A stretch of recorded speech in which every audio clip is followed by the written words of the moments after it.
fui governador, eu sei da importância dessa lei, porque senão eu, como governador, faria o que eu queria. E eu não posso desmontar uma instituição bicentenária, como são as polícias militares do Brasil, não posso desmontá-la, porque governos passam e a sociedade fica desguarnecida se eu desmantelar essa instituição e tratá-la como uma instituição de quintal. Então, o Ministério Público ele tem a lei nacional dele e depois tem a lei nos estados. É o grande guarda-chuva do Ministério Público. O Judiciário tem a LOMAN, a Lei Orgânica da Magistratura Nacional. Depois tem a lei de organização em cada estado. Mas todo mundo tem que seguir o quê? A lei nacional. Eu que sou pedagogo também, na área educacional, nós temos a LDB, a Lei de Diretrizes e Base de Ensino, e todo mundo tem que seguir a LDB. Então, a primeira coisa que nós temos que ver, essa é a lei mais importante para que as polícias militares e bombeiros possam prestar um serviço organizado, dinâmico, motivado, com carreira, com direitos e com deveres, para que a sociedade, participando, possa, inclusive, se utilizar mais ainda e ajudar na prestação desse serviço, porque o 144 da Constituição fala que a segurança pública é dever do Estado e responsabilidade de todos. Então, essa lei ela foi feita a 4 mãos. Ela não foi feita dentro dos quartéis.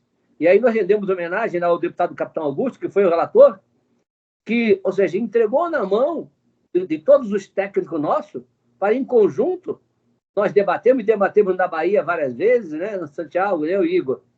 Debatemos no Brasil inteiro. Eu estou há 28 anos, Santiago, lá no Congresso, e nunca vi uma lei ser debatida no Brasil inteiro como foi a nossa lei. Audiência pública em todos os estados. Foi possível isso porque o deputado Capitão Augusto, nosso irmão, nosso amigo, permitiu que nós discutíssemos exaustivamente para que daí nós chegássemos num texto consensuado. Primeiramente, dentro das instituições, Polícia Militar, Bombeiro, oficiais, praça, entidades. Depois, consensuamos com a gente, vamos discutir com a sociedade. Eu mesmo, Santiago, Igor, vocês sabem disso. Eu discuti mais de 12 horas o texto com o Sou da Paz. Mais de 12 horas com a professora Bia Greff, com a Carolina. Debatemos artigo por artigo, inciso por inciso, a linha por a linha, parágrafo por parágrafo. Então, discutimos o texto longamente. Então, é óbvio, não é um texto ideal para que muitos queriam, mas o duro, Santiago, você que tem experiência, é chegar engenheiro, né, de obra pronta. Chegar engenheiro de obra pronta, que nós ficamos 23 anos só, né, no Congresso discutindo essa lei, mas antes da gente começar a discussão, eu já vinha discutindo antes, então foi de 95. Então, ou seja, nós temos quase 29 anos discutindo essa lei para ser aprovada. Aí o indivíduo fala assim, não, mas isso aqui não ficou bom, não. Ah, mas, cara, para, então onde é que você estava esses 28 anos? Por que você não veio me ajudar aqui, rapaz? Entendeu? Não quer dizer que as sugestões não tenham que ser feitas, que as críticas não tenham que ser feitas, é que o aprimoramento da lei não possa ser feito. Toda a norma está aí para ser aprimorada. E vamos agora, quer dizer, mas nós precisávamos primeiro, é que nem, Santiago, construir uma casa, né? Nós tínhamos que ter a nossa casa. Está aqui a nossa casa, a lei orgânica. Está aqui a nossa casa. Agora, a partir desta casa, nós podemos fazer o quê? Vamos ampliar um cômodo, vamos reformar, sabe? Vamos, sabe, dar uma melhorada ainda mais nessa... Vamos. Olha, isso aqui ficou para mais. Vamos corrigir isso aqui. A lei está feita para isso. Mas nós precisávamos, Santiago, né, Igor, e os demais amigos que aqui estão, nós precisávamos construir a casa. Agora não, as polícias e bombeiros têm uma lei nova dentro do Estado Democrático de Direito, porque a 667 é de 69. Então, na época do governo militar, eles traziam um peso muito grande para nós. E com vários dispositivos que não foram recepcionados.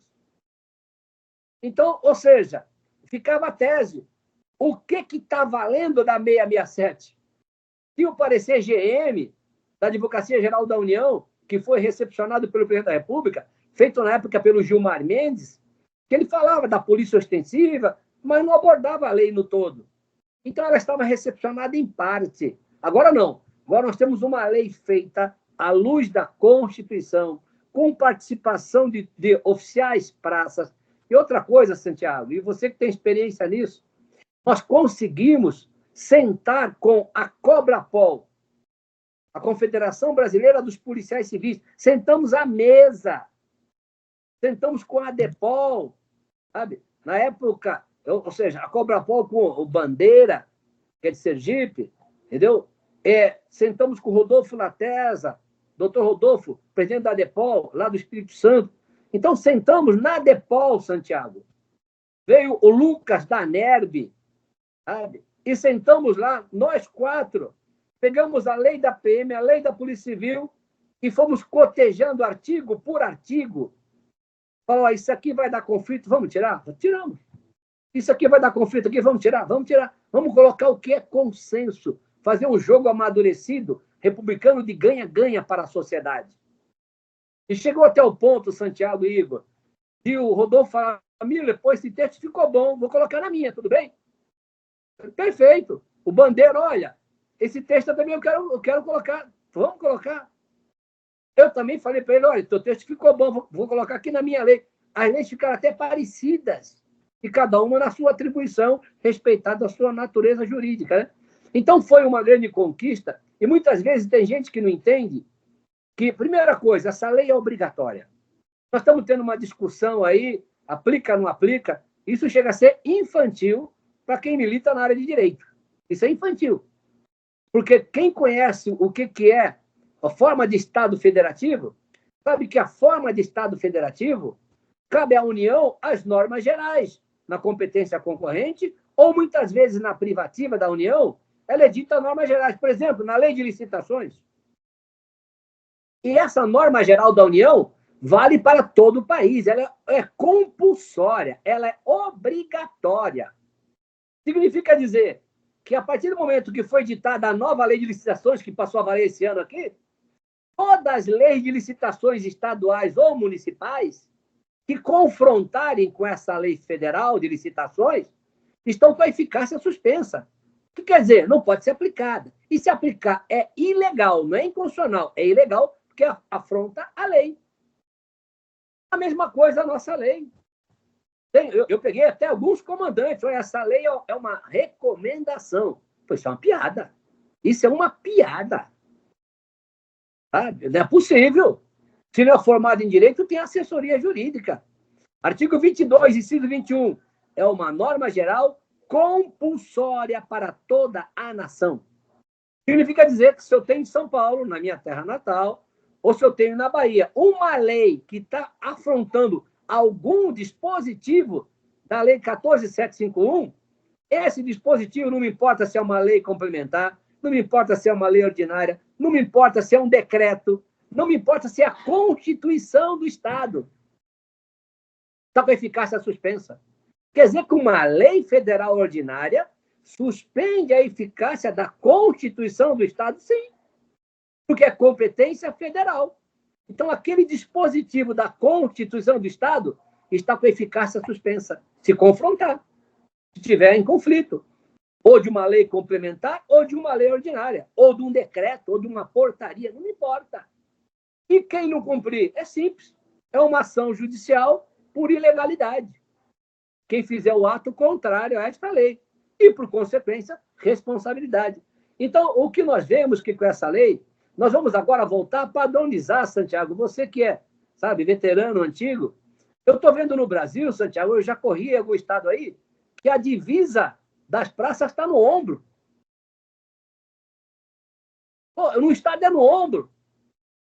Sabe? Daqui a pouco o outro é no braço. Daqui a pouco o outro põe no peito. Daqui a pouco tu põe nas costas. Daqui a pouco o outro põe no cap. Aí nós vamos perdendo a padronização. E não é só a questão da divisa, porque a partir daí nós somos uma instituição una no Brasil. A PM da Bahia está atuando na Bahia, mas é una com a PM de São Paulo que está atuando em São Paulo. Porque daqui a pouco nós nos mobilizamos nacionalmente para defender a pátria ou para integrar nossas ações, porque o crime não tem fronteira. O crime não tem. Esse crime aqui é só de São Paulo. Esse crime aqui é só da Bahia. Não tem isso. O crime é transnacional. E as polícias têm que estar integradas. E se nós temos as polícias deformadas, sem padronização, sem identidade, sem trocar experiência, sem intercâmbio, o crime já está na frente, aí só Deus para salvar a sociedade. Então, essa lei, ela dá uma padronização mínima, como é a educação. Eu falo como pedagogo, a LDB é obrigatória para todo o país. É óbvio que permite o chamado conteúdo obrigatório ou núcleo comum, e tem o conteúdo diversificado, que permite que o Estado, de acordo com a sua peculiaridade, possa ter outras matérias. Mas aquele núcleo comum é obrigatório. Seja no ensino primeiro grau, segundo grau e terceiro, como era antes, fundamental, médio e superior. Assim também é a nossa norma. E para a nossa tropa? Muitas vezes o nosso policial ou bombeiro, ele, poxa, pela carência, pela necessidade, ele olha curto, né? Porque ele tem a necessidade. Ele fala, eu quero saber o seguinte, quanto é que isso vai dar no meu bolso? Esse pensamento que acaba sendo curto por conta da necessidade de quem está com fome, e a gente entende isso, mas ele não enxerga grande lá, e esse é o nosso papel, e é o papel desse programa aqui, Igor, é levar para ele o seguinte, se você tem uma instituição valorizada, se você tem uma carreira digna, se você tem atribuição e a sociedade te reconhece, a própria sociedade vai pedir a valorização da tua corporação. Fica fácil você pedir um plano de carreira e remuneração. Então, essa lei, ela traz atribuição para a instituição moderna. Ela traz a carreira do nosso militar, a carreira das praças, uma carreira digna, que ele vai de soldado até tenente-coronel. A carreira dos oficiais que fazem o curso de Estado-Maior, o quarto Estado-Maior, que ele vai de cadete até comandante-geral. Então, nós temos as carreiras bem definidas, nós temos as atribuições de cada um. Eu não posso ter, como eu já vi em alguns estados, Igor e Santiago, um primeiro sargento fazendo policiamento ostensivo, PO. Um absurdo. O primeiro sargento não é para isso. Ele é comandante de grupo. Sabe? Então, nós temos a definição das atribuições, competência. A nossa praça vai ter competência. Competência, que em alguns casos, quem fazia eram os oficiais. A nossa praça agora ela é autoridade prevista na lei. Do soldado ao comandante-geral, todos são autoridades. Se no local não tem um coronel, está lá um soldado, um cabo, ele é a polícia militar. Ele vai fazer tudo que for a competência da PM naquele local. Então, nós estamos valorizando a tropa. E aí nós temos no artigo 18 inúmeras garantias que são direitos. Direitos importantíssimos, como, por exemplo, ter armamento e equipamento moderno. Lá está previsto que tem que ter. De maneira que a entidade vai poder cobrar, Igor, do comandante e cobrar do governador. A lei prevê que o meu equipamento tem que ser moderno. Se não está moderno, eu não vou trabalhar assim. E vai no Ministério Público, e vai entrar com ação civil, e vai responsabilizar. Então, nós temos instrumentos que vão permitir a defesa do nosso policial. Tem previsão que vai ter que ter uma carga horária. Não disse qual, mas tem que ter uma carga horária. E vai ter que ser razoável. E o policial não pode, como era no nosso tempo, né, Santiago?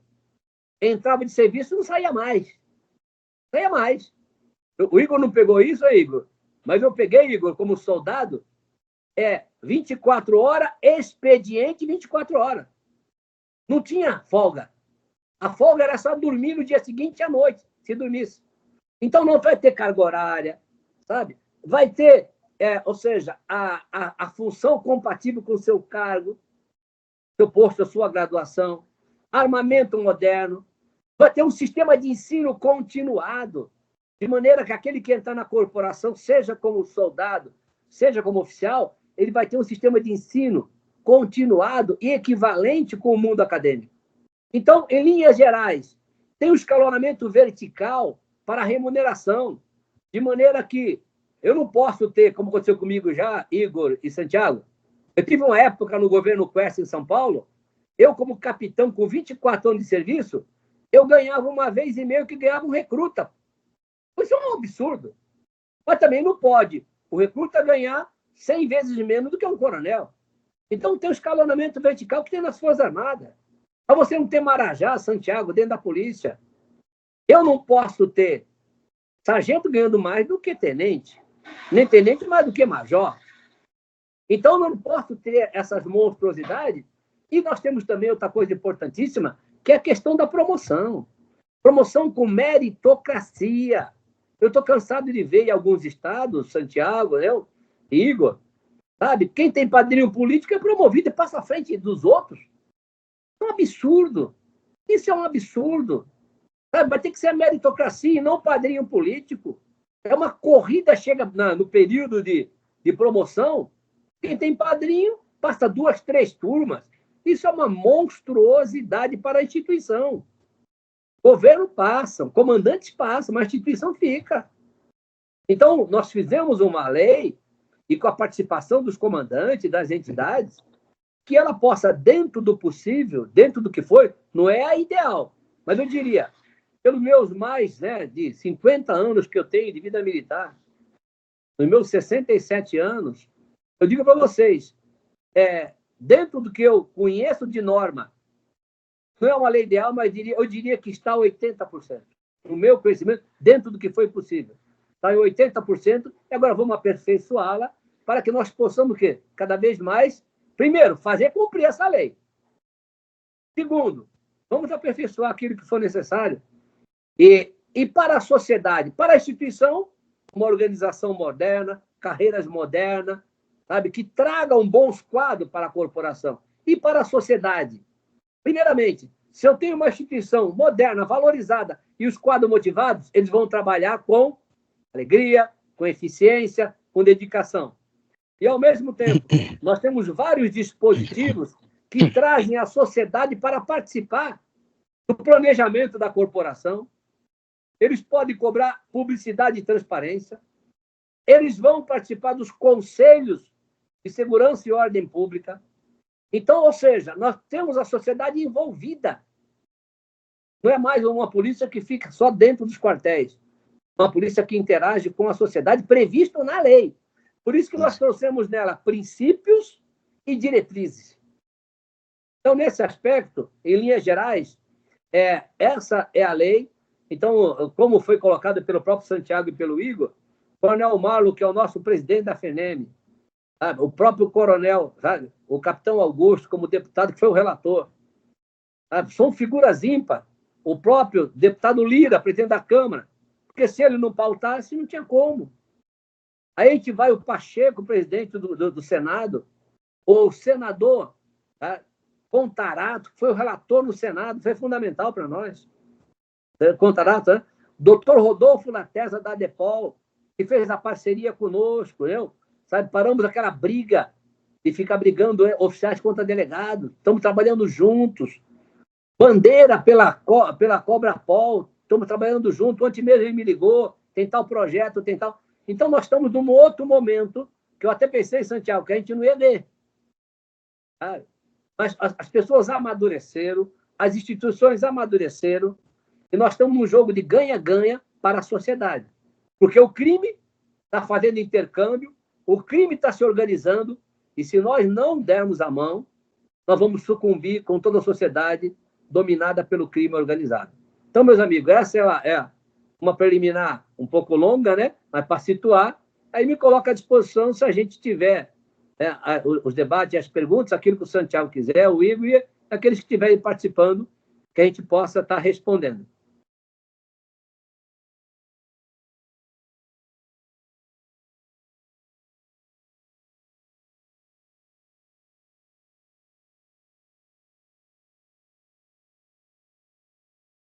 Bom, aqueles que nos veem, que nos ouvem,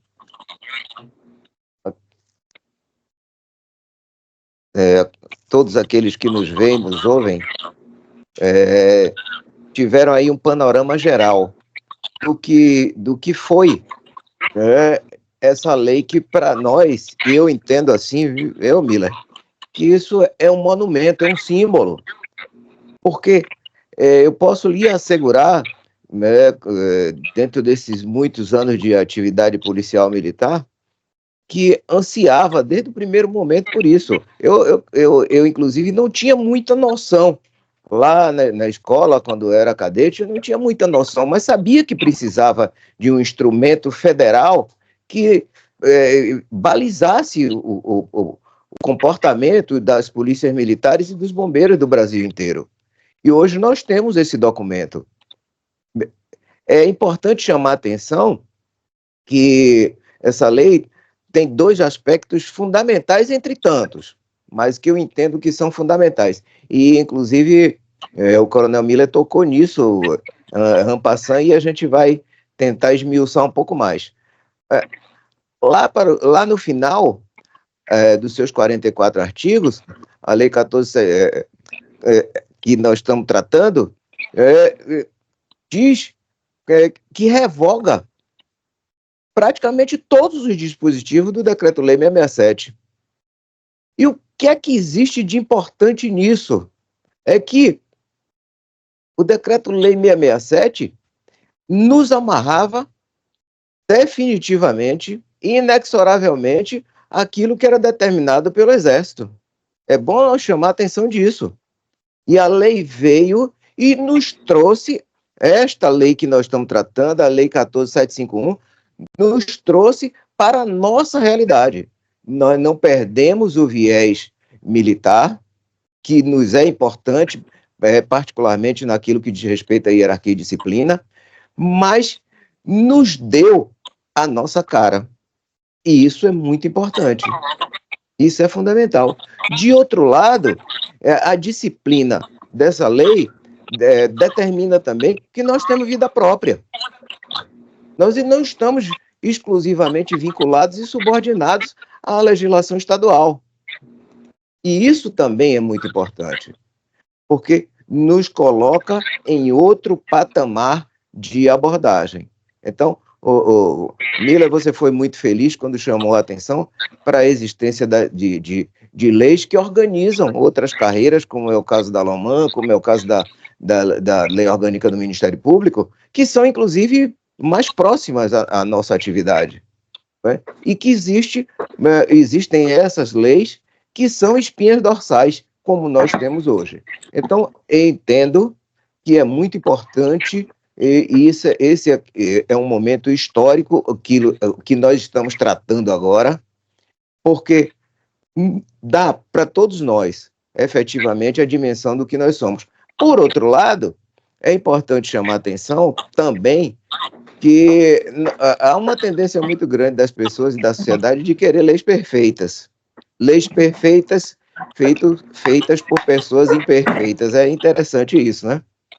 Então, é bom a gente chamar a atenção que eu fico no seu percentual de 80% de aproveitamento, de significação dessa lei.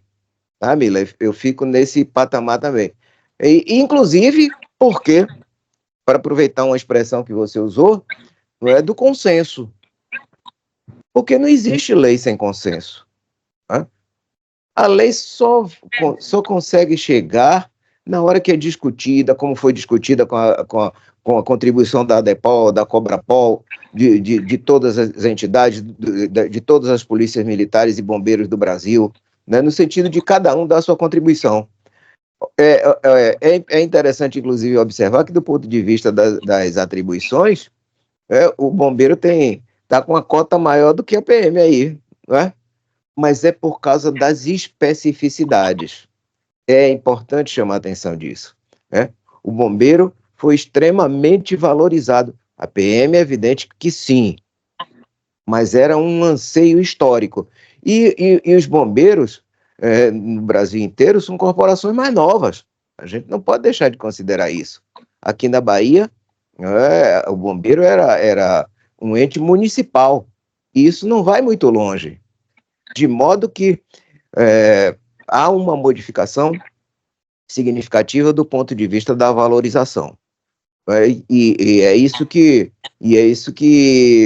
nos anima.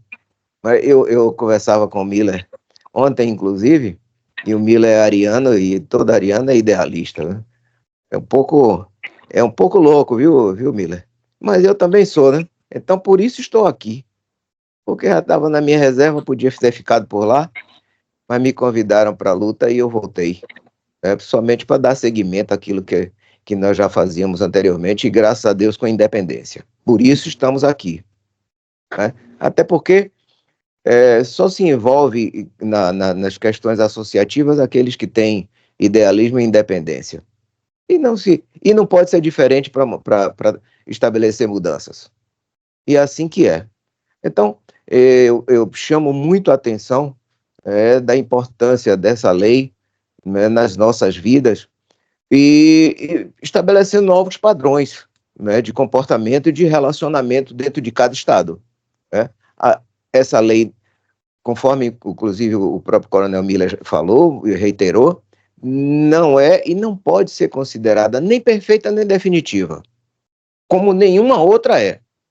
Então, veja-se a Constituição Federal do Brasil, que é de 88, quantas emendas já passaram por ela ou já se passaram depois dela.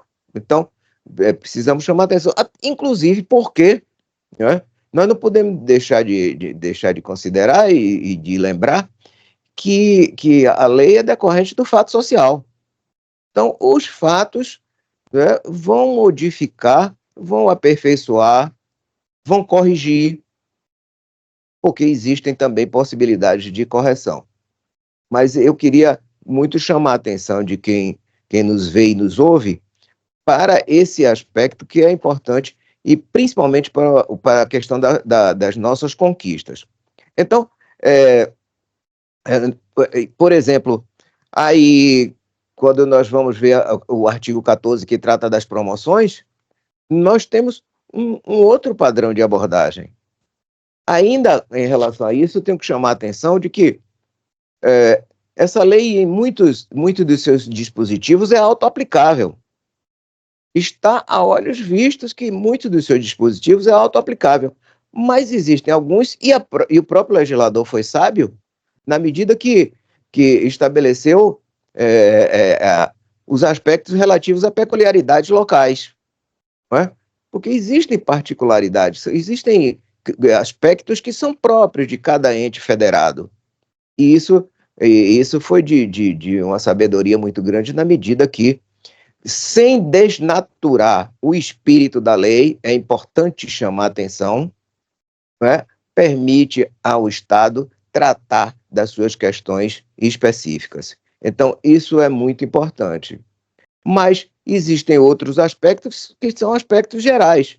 E aí, Mila, eu volto para me lembrar, inclusive, que as polícias militares e corpos de bombeiros do Brasil estavam tão desfigurados antes desta lei, ainda estão na prática, porque há um processo de adequação à lei, que, concordo contigo, sem reparos, deve ser obedecida. Não se trata de recomendação.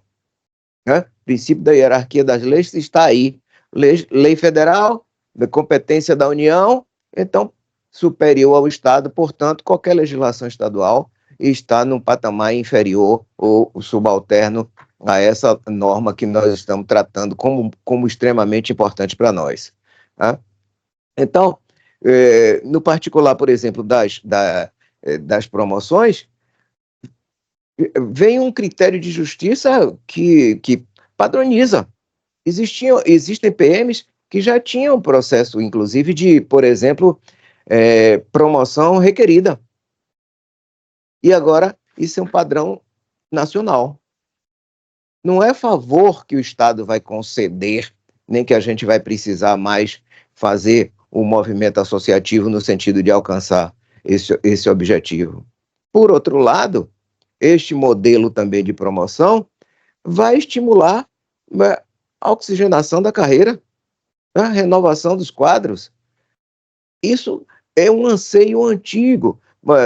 E nós dois estamos a cavaleiro, Miller, porque nós temos corporações, a Polícia Militar de São Paulo e a Polícia Militar da Bahia, cujas as permanências nos postos são muito demoradas, promoções muito lentas. E é lógico que isso esgarça o tecido, principalmente na perspectiva do compromisso, né? Da motivação. Então, são aspectos que a gente não pode deixar de lembrar, de chamar a atenção, né? Então, a promoção requerida, e aí, detalhe, né? O que a lei determina é que seja alcançado o requisito para a transferência para a inatividade, ou ainda quando se der a compulsoriedade, alcançado o tempo limite de permanência. Então, são dois itens, né, que são fundamentais. De outro lado, né, a promoção por merecimento agora exige, né, está escrito taxativamente,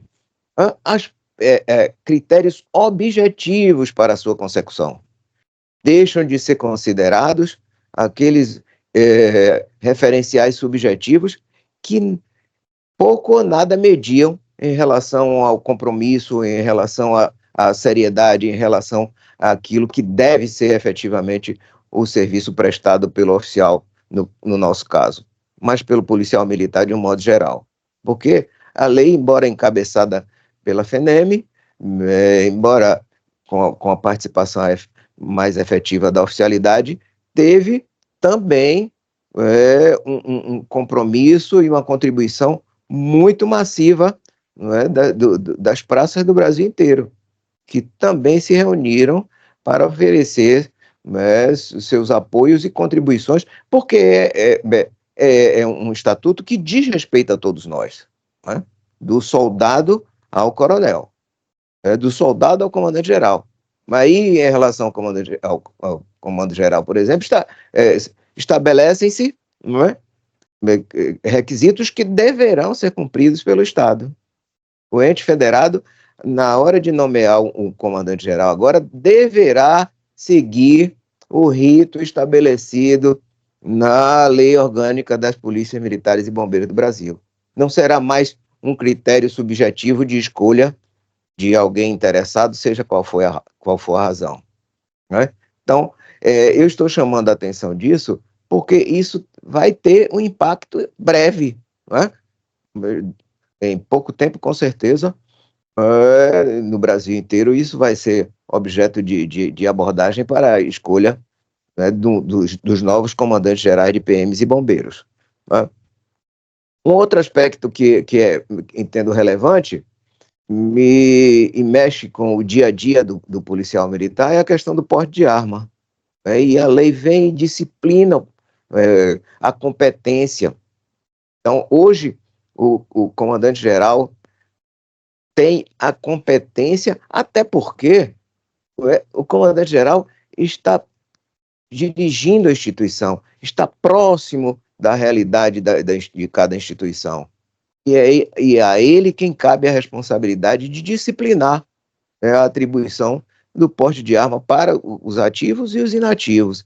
E, inclusive, as possibilidades previstas em lei, nesta mesma lei, naturalmente, de cassação ou suspensão desse direito, desde que efetivamente justificados, desde que exista razão. Aí a gente volta para a norma de direito administrativo. Este ato, como qualquer outro, mas principalmente no particular, tem que ser motivado. Decisão deve ser fundamentada. Não pode ser uma decisão simplesmente de caráter ou arbítrio do interesse de quem quer que seja. Então, é importante que a gente tenha essas observações, é importante que a gente também chame a atenção disso para que todos os nossos companheiros, que é da natureza da nossa atividade, né, utilizar arma, e também fora de serviço, é importante que tenha claro que hoje o comandante de cada instituição deve, né, disciplinar, e isso deve ser feito o mais rápido possível, porque existiam muitas dúvidas, né, Polícia Federal, Exército, Sigma, etc., e hoje isso desaparece na medida que a instituição, o comandante-geral dela tem a responsabilidade direta quanto a esse disciplinamento. Então, isso é importante. A rigor, nós ficaríamos aqui, né, Miller, um bocado de tempo e muitos dias só tratando dessa lei, porque são tantas novidades, são tantas coisas importantes, e até para conhecimento de todos os companheiros e companheiras, eu conversava com o Miller hoje, e conversávamos demoradamente, nós já temos aí uma perspectiva de análise dos vetos, né, que foram colocados pela Presidência da República após a sanção, e que a gente vai precisar tratar disso, que são outros aspectos que precisam voltar à discussão com o parlamento para que a gente possa reverter alguns pontos, alguns dispositivos que foram vetados e que são importantes e que a gente não vai tratar deles aqui agora, mas em outro instante nós poderemos tratar, e eu espero que com algumas conquistas. Eu posso afiançar que nós já estamos nas tratativas, viu, Miller? Aquilo que eu me comprometi com você hoje, nós já iniciamos as tratativas nesse sentido de abrir as portas para a discussão e para a negociação em relação aos vetos que foram colocados, aquilo que for possível, né? Porque nós não podemos esquecer também e repetir, porque é importante, que a lei sempre deve ser e sempre será mesmo objeto de consenso. Por isso nós temos que discutir exaustivamente, racionalmente, respeitosamente, mas também com firmeza, sem abrir mão daquilo que é interesse, né, daquilo que é significativo, daquilo que é importante para as instituições policiais militares e de bombeiros militares, e evidentemente para os seus integrantes, porque as corporações não são nada sem nós, né? Então, eu gosto de chamar muita atenção disso. A lei repete alguns aspectos que, por exemplo, aqui na Bahia, já existe a previsão na nossa normativa, Mila, com relação à carga horária, existe essa previsão. Respeita-se, existe uma repetição daquilo que está na lei e na Constituição Federal no que se refere à questão eleitoral, à questão de participação do policial militar nos pleitos eleitorais, tá? Reproduzindo aquilo que está na Carta Constitucional, embora a gente saiba, e você sabe mais do que eu, Miller, que esse direito está sob ameaça, né? Mas é outro momento, outra discussão, mas nós estamos acompanhando isso também, porque é muito importante para o exercício da cidadania, né?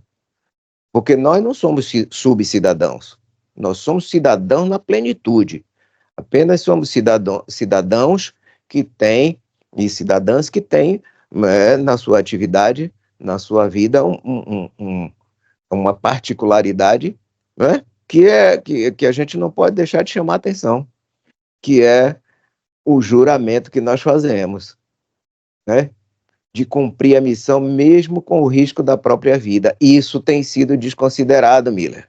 Isso tem sido mitigado. E a gente não pode deixar, não é, que isso perca o valor que ele tem, porque não existe nada mais significativo, não é? Os nossos companheiros todos, e muitos inclusive já perderam a vida, já tombaram no cumprimento do dever, e isso só acontece com a nossa carreira. E a gente precisa chamar atenção para esse detalhe. Tá? São muitas questões. Há um aspecto interessante que eu quero também dar ênfase, a nossa legislação repete aquilo que diz respeito à ajuda de custo diárias, em caso de transferência, em caso de deslocamento em serviço ou deslocamento demorado. Mas o que é que acontece? Não existe na nossa legislação a previsão de antecipação das diárias. Observe como isso muda significativamente a questão. Tá? Então, muitas vezes, o Estado, por mil razões, deixa de disponibilizar ao policial militar, ao bombeiro militar, e eu falo mais policial militar porque, conforme eu disse, aqui na Bahia, por exemplo, o Corpo de Bombeiros é uma instituição bem nova, embora fosse um quadro que integrasse a Polícia Militar, mas como instituição independente, o Corpo de Bombeiros é uma instituição bem nova.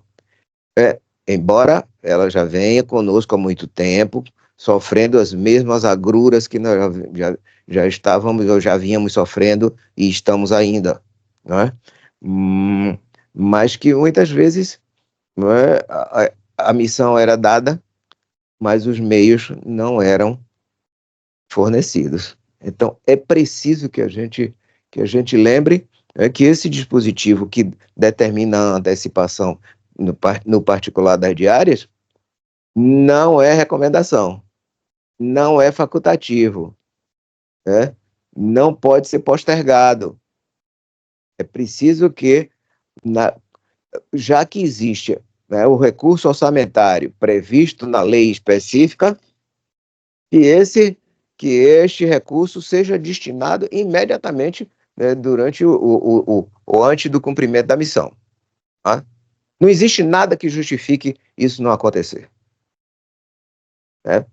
Se a missão é urgente, se é necessário deslocamento, o Estado também tem que agir com urgência, né, com a agilidade necessária para que o policial militar, o bombeiro militar, possa executar com segurança, com tranquilidade, com motivação a tarefa que lhe foi designada. Tá certo? Então, assim, são muitos outros aspectos. Aí, um outro detalhe, eu estou me alongando, é porque, como eu disse, né, nós passaríamos aqui vários dias tratando disso. Aqui na Bahia, Miller, nós lutamos, e eu particularmente estive nessa luta, para a constituição do sistema de ensino, em obediência àquilo que você chamou a atenção, às disposições da LDB. E até hoje nós não temos o sistema de ensino militar. Observe como isso é estranho, né? Tanto é, e eu vou chamar a atenção aqui, de um fato interessante, é que a indenização, e estou usando o termo correto do ponto de vista jurídico, a indenização por atividade pedagógica, aqui se denomina honorário de ensino. E ele, estranhamente, está na rubrica de pessoal, de folha de pessoal, ou seja, desnaturando esse caráter de indenizatório que possui essa atividade. Ora, especialmente se nós não temos um sistema de ensino estabelecido, o fato de alguém ministrar aula significa que ele está fazendo, inclusive a legislação específica e reguladora diz que deve ser feito fora do horário de atividade normal. Portanto, não significaria de maneira nenhuma que se trata de algo que integra o salário do policial militar. E aí, por que acontece o que está acontecendo, inclusive? Até com essa desfiguração foi a tal ponto, Mila, para você entender bem, que passou-se a incidir imposto de renda, né, nessa atividade de honorário de ensino, exatamente porque está na folha de pessoal, quando se trata de indenização, que, portanto, não cabe tributação. Tá?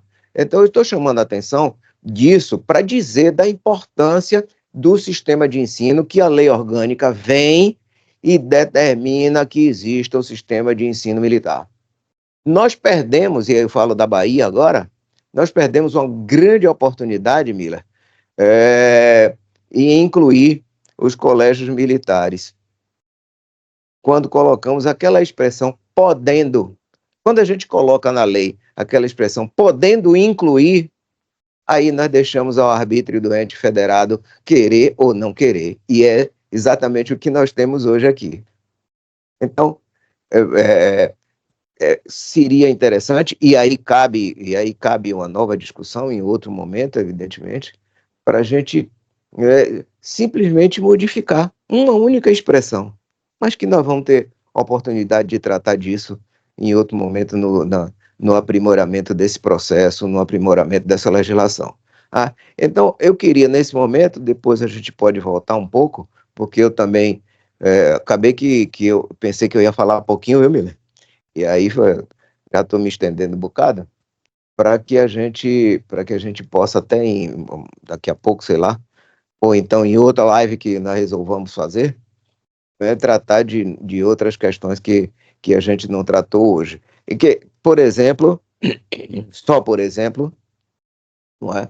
A exigência para ingresso no quadro de oficiais de Estado-Maior, né? Que é a nossa denominação agora, atual, diante da lei, o ingresso com bacharelado em Direito para a Polícia Militar. Para bombeiros, fica facultado, inclusive, que outras formações de nível superior possam ter ingresso no oficialato lá. Mas é só para chamar a atenção. Em que pese o fato de que nós temos aí 6 anos para poder, né, nos adaptar a esse novo momento e essa nova exigência. Tá certo? Mas isso aí era o que, nesse momento, nós gostaríamos de falar. Poderíamos, inclusive, viajar mais diante dessa lei, porque existem muitas nuances novas, muitos aspectos, como nós dissemos, que vão impactar nas carreiras policiais militares. Mas só para fechar mesmo, só para por derradeiro, como advogado que sou e gosto de dizer, nossos companheiros e companheiras precisam se apropriar do conhecimento do que está nessa lei. Inclusive, e particularmente, naquela questão das garantias, do que está lá no artigo 18 da lei. O artigo 18 funciona para nós como o artigo 5º da Constituição Federal. Mutatis mutandis, evidentemente, é bom que nós saibamos o que nós temos lá de garantias. Tá certo, meu irmão? Então, repito a você, a Marlon, nosso imenso e profundo agradecimento. Não estou encerrando não, nem lhe mandando embora, viu, amigo? Mas é só para manter firme o nosso compromisso de respeito e parabenizar, inclusive, o nosso presidente, né, pela iniciativa, pelo cuidado, né, pelo bom senso e pela argúcia de chamar a atenção para que a gente possa divulgar isso, né, e é de interesse de milhares de policiais e bombeiros militares ativos e inativos, ok? Concordo plenamente, Thiago, tudo que você falou, da tua experiência e vivência, né? E vários aspectos, as pessoas não percebem, e o tempo que eu estava na academia, contigo não era diferente, nós éramos equiparados ao R2, que era aluno oficial. Só que o R2 era subordinado a 3º sargento do Exército, que é o cara que forma ele lá. Aí o cadete da PM era subordinado a 3º sargento do Exército. Era uma coisa esdrúxula que nós tínhamos, entendeu? Então, nós padronizamos tudo. Quem está no quadro de Estado-Maior é cadete. Quem vai fazer o quadro de oficial especialista ou de saúde, durante o curso dele, ele é aluno oficial. Entendeu? E nós colocamos, e as Forças Armadas tentaram de novo, viu, Santiago? Parece que não foi mas é uma coisa que subjuga a instituição. Eles tentaram de novo colocar no texto de que o oficial, o militar da PM Bombeiro, não importa quanto tempo de praça ou de oficial, ele era subordinado ao das Forças Armadas. É um absurdo isso, é um absurdo. Eu até debati com eles, né? Eu falei, quer dizer, então, que eu tenho um soldado da PM com 7 anos de soldado, que tem, estado que tem. Aí chega um conscrito do Exército que entrou hoje, é mais antigo que o soldado da PM Bombeiro, que tem 7 anos. Eu sou coronel com 15 anos de coronel. Quer dizer que chega hoje um coronel da Aeronáutica, da Marinha da Aeronáutica, promovido hoje. Tem precedência sobre mim. Sabe? Isso não é pequeno, porque isso aí subjuga a instituição. Então, nós colocamos lá no artigo bem claro, né? No artigo 22, está lá bem claro, 23, ó. A precedência dos militares vai observar os artigos 17, 18, 19 do Estatuto dos Militares Federais.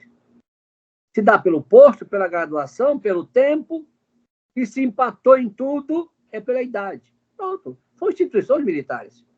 Aí você viga, e nessa tua fala também, em relação às nossas atribuições, nós separamos bem claro. Em primeiro lugar, quem é que comanda a PM? É o nosso comandante. E o comandante responde a quem? Ao governador. Exatamente. O comandante supremo da PM Bombeiro é o governador do estado. E agora, como é que fica a questão de força auxiliar ou reserva? É uma situação extraordinária e que, quando ocorrer, se a PM e Bombeiro forem mobilizados ou convocados, vocês vão se subordinar ao ministério que fizer a mobilização ou a convocação. Mas olha só, na linha que você falou, Santiago, o que nós colocamos no artigo 29? Melhor aqui na parte de convocação e mobilização, artigo 24, ó. Nas suas atribuições constitucionais, portanto, de polícia ostensiva, judiciária, militar, preservação da ordem pública, defesa civil, bombeiro, nas suas atribuições constitucionais, as polícias militares e os corpos de bombeiros militares do Estado, DF território, são titulares da polícia ostensiva e da preservação da ordem pública, bem como da defesa. Então, nós somos titulares das nossas atribuições constitucionais. Nisso, o Exército não tem nenhuma ingerência. Nós respondemos à sociedade, ao governador, e somos titulares.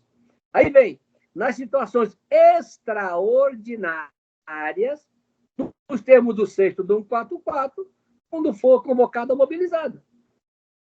Então, aí, como é que fica, então, a figura da IGPM? Ou seja, que voltou lá no artigo 28. A IGPM vai fazer cadastro, controle de armas e munições para saber o que tem, né? Para poder fazer orientação técnica se um dia for mobilizado ou convocado. E o que a IGPM ficou? Vai fazer o quê? Sabe? Visitas de orientação. Não é inspeção mais. Sabe? Não tem nenhuma subordinação. Então, ou seja, a IGPM vai ser o órgão do Exército, como é hoje, responsável para fazer a assessoria do comandante, o controle e coordenação do dispositivo desta lei que trata de condição de força reserva auxiliar. Então, nós separamos bem claro a PM e o bombeiro do Exército, das Forças Armadas. Separado bem claro. Então, ou seja, aí eles vão fazer o quê? Visitas, como está no texto do mercado, para fazer o registro. E como é que ficam nossas armas? E você que vivenciou isso, Santiago? Quem vai fixar a dotação de armas da PM agora é o comandante, que vai encaminhar para o governador e vai baixar. Não é mais IGPM, não é o Exército. Quem vai fazer a dotação da nossa arma é o comandante geral, com o governador. Ou seja, o porte dos nossos policiais é o comandante. Armas, munições e comprar IGPM. Vai comprar no mercado nacional ou internacional a melhor arma e o melhor preço, respeitada a lei de licitações. Então, isso aqui, para a instituição, nós já passamos situações em que a diretoria de material bélico não autorizava. E a gente tinha que comprar arma da Tauro, arma ruim. 5 vezes o preço de uma arma importada.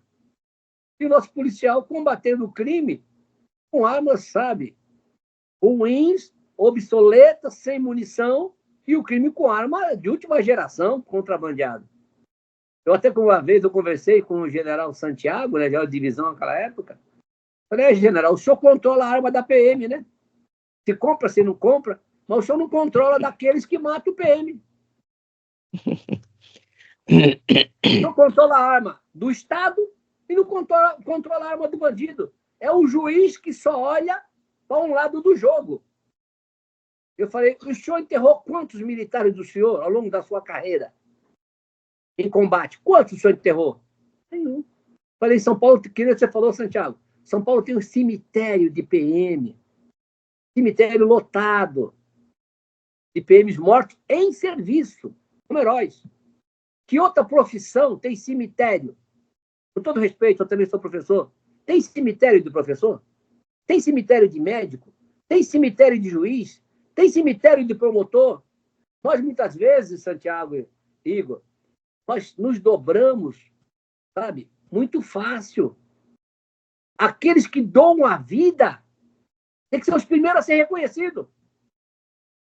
Você vai nos Estados Unidos, vocês já passaram por lá, veja como é que eles tratam os policiais e os militares. Obrigado pelo seu serviço. Porque são aqueles que garantem a vida, a liberdade, a democracia. Então, nós estamos, nesta lei, colocando dispositivos que vão permitir isso, na interação com a sociedade, com a valorização. E por isso que, quando a gente fala de promoção, que é uma coisa cara para os nossos policiais, eu tive uma discussão séria com os comandantes gerais. Não séria. Porque eles não queriam que colocasse o critério na promoção com merecimento. Isso é um absurdo. Isso é uma monstruosidade. Isso não é sério. Isso não é sério. Em uma profissão, você pega a magistratura, Ministério Público, é um por um, até desembargador, até procurador de justiça, é um por um. Se o indivíduo quiser, ele, por antiguidade, vai sair procurador de justiça. Por antiguidade, ele vai sair desembargador. Isso vale para essas duas instituições, por que não vale para nós? Porque aqui o governador promove quem ele quer e como ele quiser. Isso acaba com a instituição, acaba com a hierarquia e disciplina. Você fica vendo o indivíduo 6 turmas, 4 turmas, mas moderno, passar. Você fica vendo um capitão da companhia na academia de polícia ou de bombeiro, ele saiu major e o aluno, cadete aluno dele já é tenente-coronel ou coronel. Não, moço, é um absurdo. Isso não pode ocorrer numa instituição militar. Não pode ocorrer. Não pode ocorrer. Agora, nós temos que construir isso aos poucos, né? Porque o governador político não quer. Ele quer promover os apadrinhados. Ele quer promover aquele que tiver que atender mais pedido político. Aí você arrebenta a corporação na sua eficiência, na motivação e na valorização da meritocracia. Aquele que se dedica, que traz resultado, que interage com a sociedade, que está lá na ponta da lista, tem que ser valorizado. Esse é que tem que estar, sabe, motivado. Então, por isso que nós, ao colocarmos lá no artigo 14, e tem gente, está dando briga já, Santiago. Está dando briga lá no Amazonas, Alagoas não, Alagoas está saindo na frente, o procurador do Estado tem consciência, junto com o Coronel Paz, aí o comandante-geral da PM de Alagoas, saiu na frente. Ao parecer do procurador, acabou promoção por escolha, a lei é obrigatória, e o que foi feito antes valeu, para agora não. Então, mas já no Maranhão, não. Lá no Maranhão, o MP está nessa mesma linha do procurador lá de Alagoas, o MP entrou com ação civil para cumprir a lei. O juiz, na conciliação, o juiz já está assim, peraí, agora não. Tem para agora não, excelência? Agora não se tivesse o quê? Alguma cláusula de transição. Agora não se tivesse um vacácio legis. Se não tem o vacácio legis, não pode o juiz vir para agora não. Isso é uma brincadeira. Sabe? Então, veja, é bem claro, quando você vai ver em relação, primeiramente, a como é que é a promoção. Ó. Olha o que diz o 14, Santiago. A progressão do militar na hierarquia militar pelos fundamentos das Forças Armadas. Por que nós colocamos isso, Santiago? Nas Forças Armadas, até coronel vai todo mundo mais ou menos junto. Até sub vai todo mundo mais ou menos junto. Se o indivíduo não for punido, se o indivíduo não tiver nada, ele sabe até quando ele vai ser promovido, Santiago. Ele sabe quando. Então, veja bem, por isso que está com os fundamentos das Forças Armadas. Vamos pegar os fundamentos deles, trazer para cá. Independente da sua lotação no quadro de organização, será fundamentado no valor moral e profissional. Isso aqui é obrigatório. É valor moral e profissional de forma seletiva, gradual e sucessiva. E será feita mediante promoções, não é promoção, promoções pelos critérios de antiguidade e merecimento. Ou seja, todas as promoções têm que ter merecimento e antiguidade. E, ao mesmo tempo, o merecimento, com parâmetros objetivos, em conformidade com a legislação, regulamentação de promoção de oficiais de praça. Então, eu quero saber o seguinte, não é medalha comprada na feira, né, do Paraguai, que conta ponto. Critério objetivo, fez o curso, tem ponto. Teve elogio meritório, não vale aquele elogio, né? De gaveta, né? Tem que ser um elogio meritório pelo trabalho prestado, por resultados, viu? Com índices. Vai ter que colocar objetivo, Santiago e Igor, e vai ter que fazer o quadro comparativo entre um e outro candidato. Aí eu não posso ter um candidato com 1.000 pontos e o outro com 10 pontos, e o governador promoveu que está com 10 pontos. Ele violou o próprio critério. E tem gente querendo fazer isso. Então, se é para pegar o que está com 10 pontos, então não faz critério de merecimento. Então, a interpretação não pode anular o dispositivo. Não pode vir com esse tipo de infantilidade. Sabe? Mas nesse Brasil, às vezes, está acontecendo qualquer coisa. O nego faz o que quer, né? Mas, ou seja, à luz do aspecto jurídico, a interpretação não pode ir contra. Eu não posso fazer uma promoção por escolha, porque não tem esse critério mais. Eu não posso fazer um merecimento disfarçado e operar a escolha. Eu também estarei distorcendo o princípio estabelecido pela norma. Eu não posso fazer promoção só por antiguidade. Também não. Como não posso fazer só por merecimento. E eu também não posso fazer uma promoção, uma vaga por antiguidade e 10 por merecimento. Aí eu vou para os princípios que regem a instituição, lá no artigo 3º desta lei, que diz que o princípio da proporcionalidade e razoabilidade regulam a instituição. Eu pergunto, é razoável promoção, uma por antiguidade, 4, 5 por merecimento? É razoável? Não é. O ideal seria, Santiago, que fosse um por um, como é promotor juiz. Eu tentei colocar isso. O deputado Capitão Augusto autorizou, mas os comandantes não quiseram. Não quiseram a mando dos governadores. Dá o nome aqui. Os comandantes. Comandantes não queriam nem que colocasse os critérios do merecimento. Absurdo, vergonhoso isso. Vergonhoso. Porque promove quem quer. Promove quem quer. Isso não é bom para a instituição. Isso não é bom para a sociedade. O indivíduo tem que ter... Então, quando a gente vai, ou seja, observando todo esse aspecto, e nós vamos chegar aqui nos cursos, olha o que está acontecendo no Maranhão, Santiago. Igor, absurdo. O CSP antigo, a 667, falava o seguinte, se o Estado não tiver, pode promover a coronel quem não tem CSP. A 667 é antiga. Está revogada nesse ponto. Aí eu vou lá no artigo 16, diz assim o parágrafo 1º. Os cursos previstos no sistema de ensino observarão o seguinte. Parágrafo, né? 2º. Os cursos existentes na instituição, além de habilitarem aqueles aprovados em concurso público ou interno para o desempenho das atribuições do cargo, também serão requisitos para a promoção. No seguinte termo. Peraí, isso aqui é só ler. Não precisa ser douto para entender isso aqui. Isso aqui é português. Quer dizer, habilita para quem vai ingressar e também é requisito para promover. Significa ser requisito, sem ele, não promove. Aí eu vou lá, para os oficiais, está lá. O CFO, para sair aspirante, daí continua na carreira. O CAO, para sair major, aí continua. Então, sem CAO não sai major, sem CFO não sai aspirante. Então, isso aqui vale. Aí chega na letra C, o curso de comando de Estado-Maior, destinado a major e tenente, coronéis, para o posto de coronel. Qual a dificuldade de entender isso aqui? Mas teve uma audiência de conciliação lá no Amazonas, no Maranhão, e o juiz falou que não, agora não. Depois, lá para abril, a gente exige.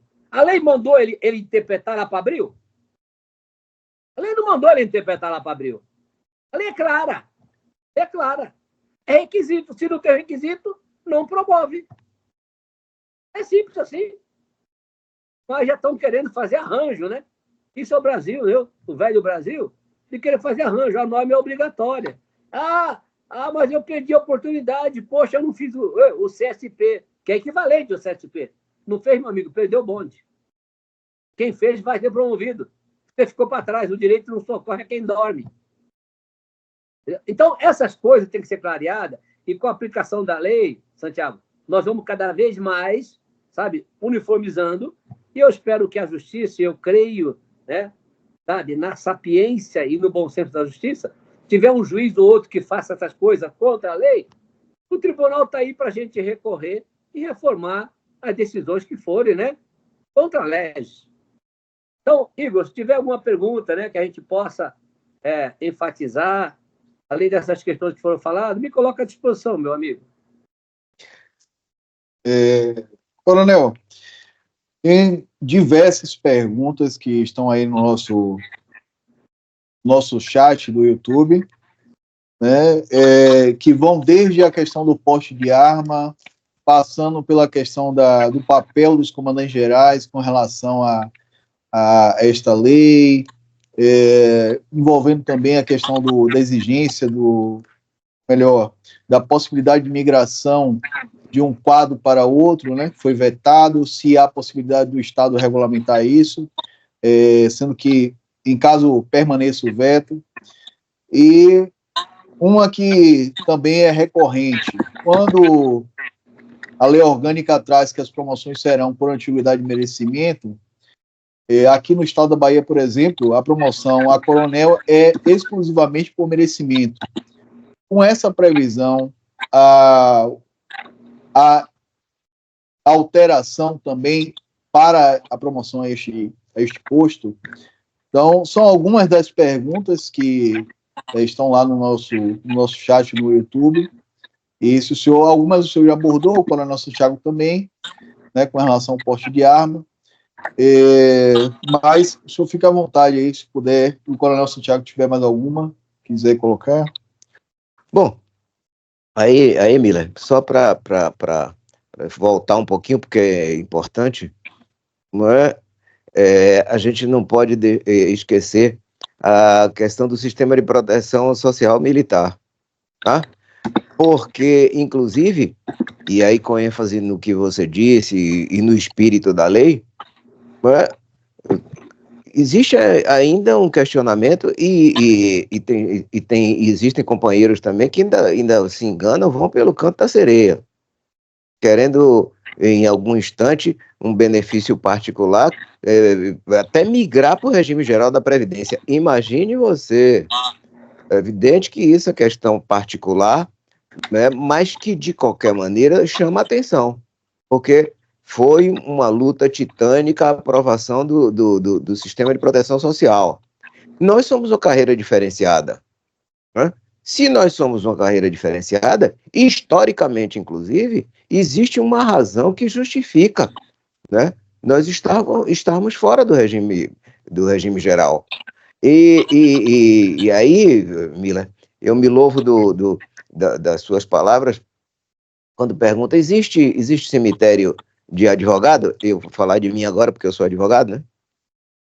Não existe.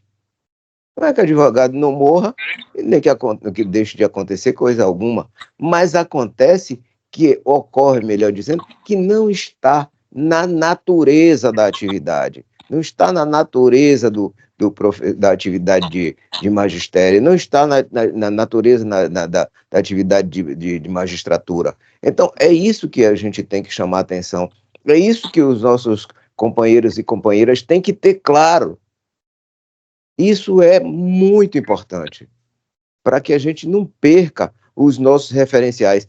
Olha, um outro aspecto simbólico, mas muito, muito importante, muito relevante nessa lei, é o fato de que, definitivamente, nós vamos conseguir nos identificar de norte a sul do Brasil. Veja você, por exemplo, a questão dos postos de graduações, né, que está na lei. E era permitido, pelo Decreto-Lei 667, suprimir postos e graduações. E nós fizemos isso aqui na Bahia. Fizemos, recuamos, mas não recuamos integralmente, inclusive. Nós perdemos, Mila, e eu chamo a atenção disso em um dado instante, controle e motivação, exatamente pela supressão, principalmente de graduações. O nosso praça aqui na Bahia perdeu o sentido, a razão, porque ele não tinha mais promoção. Ele chegava soldado e morria soldado. Foi assim por algum tempo. Recentemente nós conseguimos, depois de muita luta, recuperar alguma coisa, mas aí sob a égide do Decreto-Lei 667. E ainda tem um detalhe, que o Decreto-Lei 667, em muitos dos seus dispositivos, embora especificamente e taxativamente revogados pela nossa lei orgânica, não foram recepcionados pela Constituição Federal, mas ainda assim serviram de base para modificações legislativas no âmbito dos estados. Então, é interessante chamar a atenção daquilo que você falava, inclusive, antes. Repito, embora não recepcionado pela Constituição Federal, mas estava escrito lá no Decreto-Lei 667 que o oficial R2 podia ingressar nas carreiras de oficiais nos estados. E aqui no Nordeste tem exemplos, viu? Posso lhe assegurar. Tem exemplos. Quer dizer, é coisa que evidentemente que contribui decisivamente para a desmotivação, para a falta de compromisso, para o desrespeito aos valores institucionais e que a nossa lei orgânica está nos chamando a reforçar ou a reavivar esses conceitos e esses compromissos que nós assumimos algum dia. Então, essa contribuição eu gostaria de chamar a atenção e ainda por fim, dois outros aspectos interessantes que dizem respeito à valorização do policial militar e do bombeiro, que são as questões relativas à prioridade de atendimento na perspectiva por exemplo, de depoimento em processo judicial ou em processo administrativo, a questão da prioridade, especialmente se o fato praticado ou se o policial militar ou o bombeiro militar for vítima em função do serviço ou em razão dele, no exercício da atividade ou em razão dela. Tá? Então, chamando a atenção, porque embora apareça no superficial que essas coisas já existiam, mas não estavam escritas efetivamente e peremptoriamente na lei. Então, a gente chama a atenção para que esses itens passem a ser respeitados e vai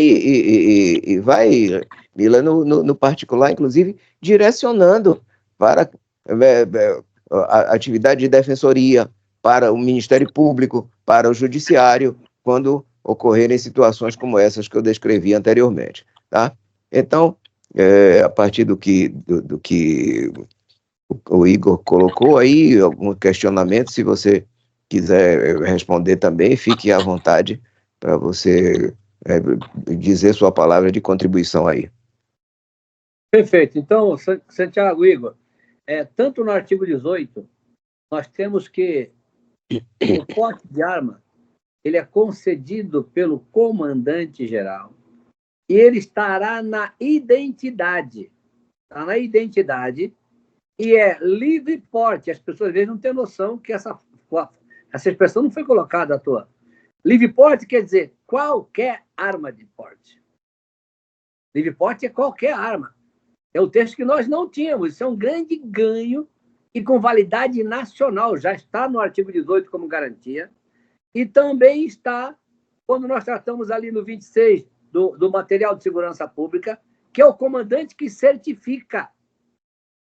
E aí o comandante pega e manda a relação para o Exército para ficar registrado no Sigma. É isso. Não tem que pedir nada para ninguém, não tem. Até que isso é uma portaria equivocada aí do Exército, totalmente equivocada. Por quê? Porque não olharam essa lei. Então, o porte de arma é concedido pelo comandante E o porte de arma é um direito, é uma garantia do militar. Meu comandante não concede se ele quiser. É inerente ao próprio cargo do militar. E vai estar na identidade dele, em relação ao porte, se está pacífico, tá? A questão da migração, Igor, do QOA para o QOE e do QOPM para o quadro de oficial de Estado-Maior, entendeu? Então, ou seja, isso é automático. O veto, e com todo respeito, foi feito com total ignorância. Porque eles estão confundindo o militar com servidor público. E mesmo o servidor público, vou dar um exemplo, hein? No Poder Judiciário, eu tenho ADI no Supremo, em que o técnico judiciário passou para nível superior. Aí vieram questionar aí. Ele é técnico, nível médio, passou para nível superior, então isso só vale para os novos e os velhos não poderão ir. Sabe qual foi a resposta, inclusive, da ministra Carmen Lúcia? Falou, peraí, a função é a mesma. Apenas mudou a denominação e o requisito. Tanto é que os atuais técnicos vão continuar fazendo a mesma função que os que vão entrar com nível superior. Portanto, não há a figura da ascensão ou do provimento derivado.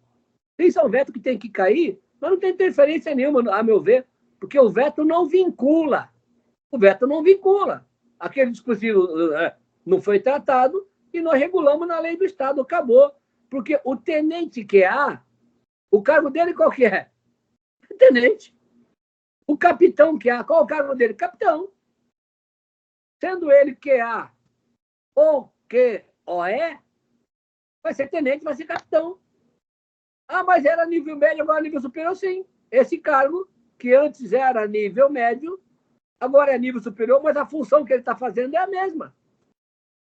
É a mesma, então não tem, é um veto que nós vamos tentar derrubar, mas se não derrubar, não impede o Estado de fazer a migração, tá? A promoção nós já falamos. Comandante-geral, nós fortalecemos o comandante-geral. Embora alguns não merecessem para o Santiago. Ainda bem que eles não vão ouvir isso, né, Igor? Eles não vão ouvir isso. Alguns não mereciam, mas não importa esses que não mereciam contra a pessoa. Nós temos que fortalecer a instituição. Comandantes passam. A instituição permanece. Tá? Então, o comandante saiu super fortalecido, vinculado direto ao governador. E o secretário de Segurança Pública fica o que está na 667 R200, isso nós deixamos. É só o quê? Uma coordenação política. Mas quem trata com o governador, questão da administrativa, promoção de oficiais, quem trata é o comandante-geral. A de praças ele promove. Oficiais ele leva a relação, que foi votada pela comissão, sabe, de promoção de oficiais, com critérios objetivos. Não pode inventar coisa, tá? Então, o comandante também tem que apresentar o plano de comando. 60 dias para apresentar o plano de comando e entregar para a sociedade. Ele, comandante, vai editar atos normativos. Isso é um poder violento. Vai baixar resoluções, portaria, vai normatizar toda a atuação da instituição e o ato normativo ele tem efeito interno e externo. Então, o comandante não é ato legislativo, que a lei é que traz isso, mas ele vai regular a lei. E a lei traz direitos e traz deveres para nós e para o administrado, que é a sociedade. A proteção social é uma piada, né? É falta de conhecimento do nosso pessoal. E aí a Força Invicta, né, faz um trabalho brilhante nesse sentido, sempre fazendo seminários, debates.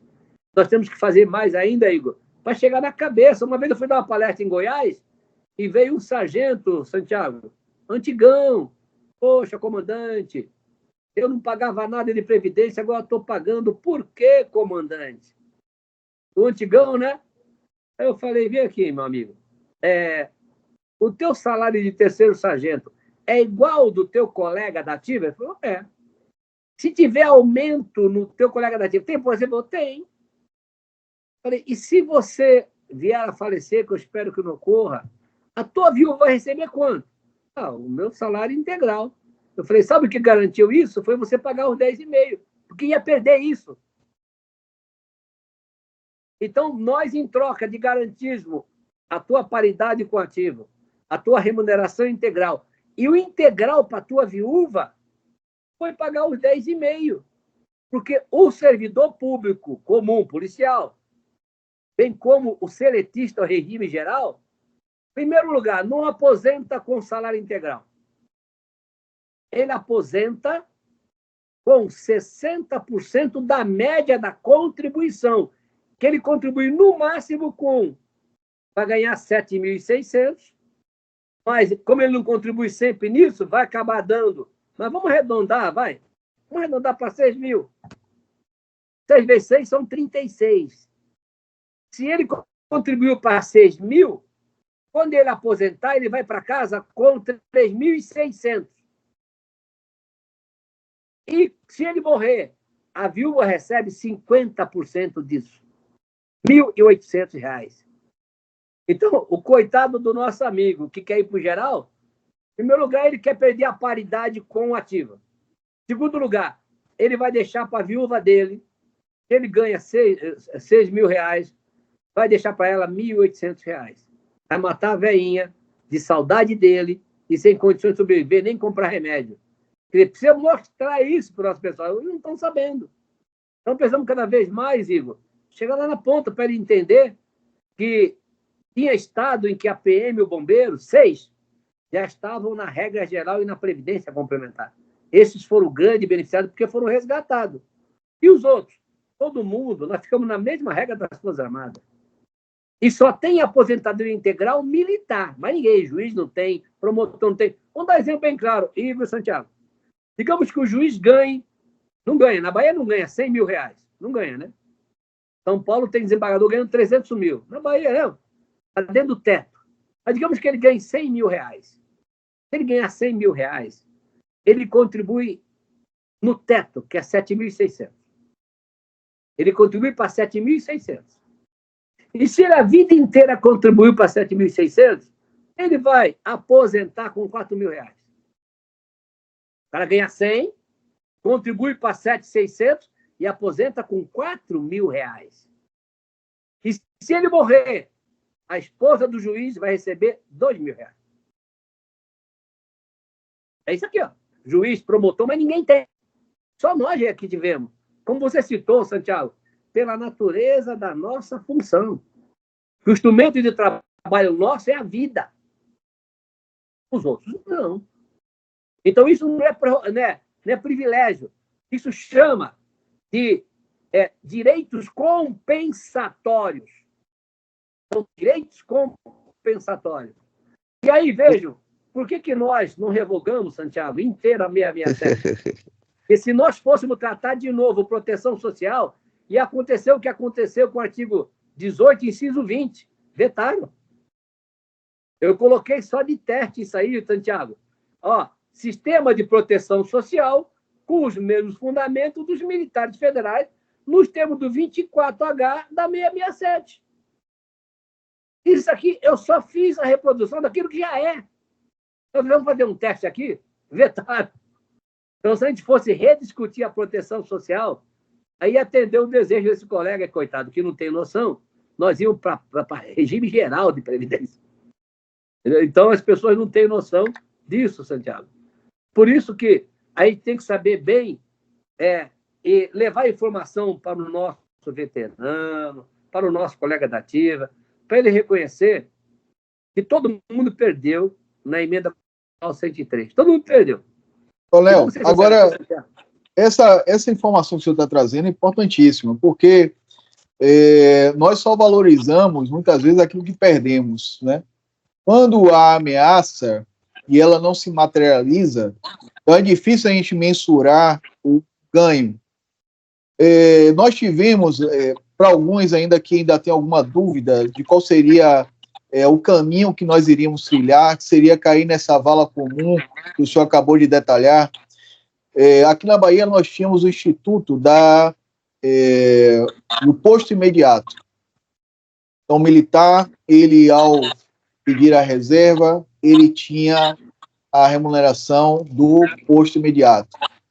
E quando nós tivemos ali aquele vacatio legis, né, aquele momento de transição, onde foi permitido que o governo do Estado regulamentasse uma norma para estendendo os efeitos da legislação anterior e até mesmo editando uma nova legislação, na primeira oportunidade, esse direito ele foi retirado.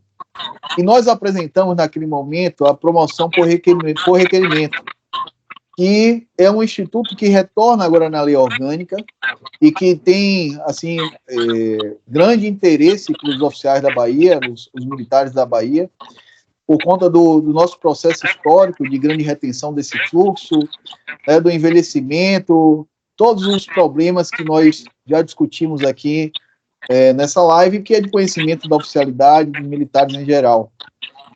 E aí eu trago aqui um questionamento para o senhor, que nós até já discutimos um pouco sobre isso, lá no Congresso em Florianópolis, que o Instituto da Promoção por Requerimento, aqui no parágrafo único do artigo 14, quando ele diz que, além do disposto no caput deste artigo, serão admitidas as promoções por bravura, pós-mortem, e a promoção por completar o militar os requisitos para transferência a pedido ou compulsória para inatividade, sem prejuízo da promoção em ressarcimento de preterição. E aí surge aquela dúvida se há necessidade de uma regulamentação através de uma lei ou de um decreto. E aí nós discutíamos lá no Congresso, e o senhor trouxe, não, Igor, no caput do artigo, ele já traz lá que é em conformidade com a legislação e regulamentação. Então, legislação é algo que pode ser uma portaria, pode ser um ato do próprio comandante-geral. Eu queria que o senhor falasse um pouco sobre isso, porque é um anseio dos nossos associados, e às vezes a gente fica com essa ideia de que há necessidade da edição de uma lei ou de um decreto por parte do governador. Exatamente, Igor. Isso foi colocado realmente porque muitas polícias continuaram com a promoção. Não a promoção na inatividade ou na reserva. Tanto é que os estados como São Paulo, Minas Gerais, Santa Catarina, ele é promovido na ativa, depois para a reserva. É para sair dessa discussão que o cara é promovido na inatividade. Tanto é que continuou tudo normal. Agora, onde essa legislação estava dúbia, ou eles quiserem a 3.954, nós deixamos bem claro que ele vai para a reserva com a remuneração que ele tem na ativa. Então, ou seja, ele tem que ser promovido na ativa. Goiás também retirou. O Caiado fez um projeto e retirou de Goiás. Agora, por causa da lei, ele está reapresentando o projeto. Agora, o que ele vai fazer? Ele vai obrigar aquele que tem tempo e que pede fique 2 anos. Entendeu? Ele já tem, digamos, 35 anos, que agora é a regra, né? Ele já tem 35 anos. Ele já pode ir embora. Aí ele requer a promoção. Ele é obrigado a ficar mais 2 anos nesse posto novo que ele vai ficar. Essa regra ele está fazendo lá o Caiado, lá em Goiás, tá? Então, ou seja, São Paulo, então, requer, tem tempo, vai embora, promove nativa e depois publica a reserva. Minas também é assim, Santa Catarina também é assim.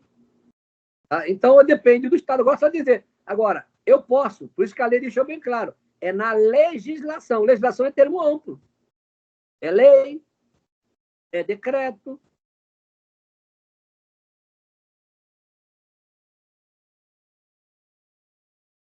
Se a lei já permite, eu não preciso fazer uma nova lei. A lei já permite, eu só regulo. Tá? Mas quem quiser fazer uma lei também, como o Goiás está refazendo, pode refazer. Ou pode pegar e recompor o texto que vocês já tinham, apenas deixando claro que ele requer na atividade. A última parte. Essa última parte, o senhor pode repetir, que deu uma travada aí.